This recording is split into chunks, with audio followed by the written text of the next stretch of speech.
Assalamualaikum warahmatullahi wabarakatuh. Perkenalkan, nama saya Muhammad Aden Firmansyah. Saya akan menjelaskan hubungan paham-paham besar dunia dengan nasionalisme di Asia dan Afrika. Berkembangnya kesadaran kebangsaan yang bertujuan melepaskan diri dari penjajahan bangsa Barat yang terjadi di kawasan Asia dan Afrika dimulai pada akhir abad ke-19 dan awal abad ke-20. Pada umumnya, penggerak dari kesadaran berbangsa di kawasan tersebut adalah kaum terpelajar yang mendapat pengaruh pendidikan Barat.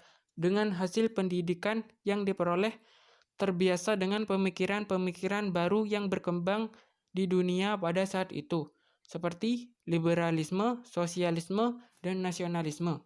Semangat liberalisme yang mengedepankan kebebasan dan persamaan, sosialisme yang menjunjung tinggi kemakmuran, dan nasionalisme yang menekankan pada cinta tanah air, mewarnai cara berpikir mereka dan pandangan politik para pimpinan pada waktu itu.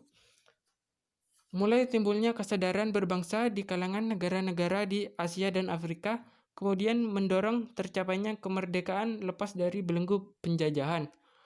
Bagi bangsa Indonesia, belajar dari timbulnya kesadaran berbangsa tersebut memacu untuk berjuang sekuat tenaga melalui organisasi-organisasi politik yang dibentuknya. Berikut perkembangan nasionalisme di beberapa negara di Asia dan Afrika yang berpengaruh terhadap kesadaran nasional bangsa Indonesia untuk mengusir penjajah. Jepang tumbuh di kalangan masyarakat Jepang yang bertujuan untuk menghindarkan dari pengaruh bangsa Barat yang masuk ke Jepang adalah yang melatar belakangi terjadinya nasionalisme Jepang. Pertama, penguasa Jepang berhasil menangani perang saudara lalu membuat politik pintu tertutup, yaitu tidak membolehkan bangsa asing masuk ke Jepang. Dengan tidak membolehkan bangsa asing masuk ke Jepang, Amerika malah ingin mengunjungi Jepang.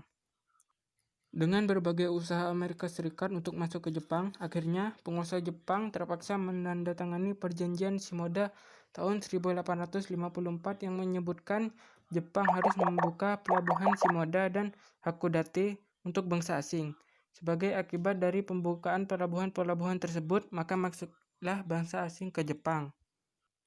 Berikut akibat-akibat ditandatanganinya Perjanjian Shimoda bagi Jepang. 1. Munculnya gerakan anti-shogun karena sikap shogun terhadap bangsa asing terlalu lemah. 2. Munculnya pemberontakan Satsuma yang melakukan pembunuhan terhadap orang-orang asing. 3. Timbulnya gerakan mendukung Tenno dan berusaha mengembalikan kekuasaan pemerintahan kepada Tenno. 4. Terjadinya restorasi Meiji merupakan gerakan pengembalian kekuasaan dari shogun kepada Tenno, yaitu kaisar sebelumnya. Sekian dari saya. Apabila ada salah kata, saya mohon maaf. Wassalamualaikum warahmatullahi wabarakatuh.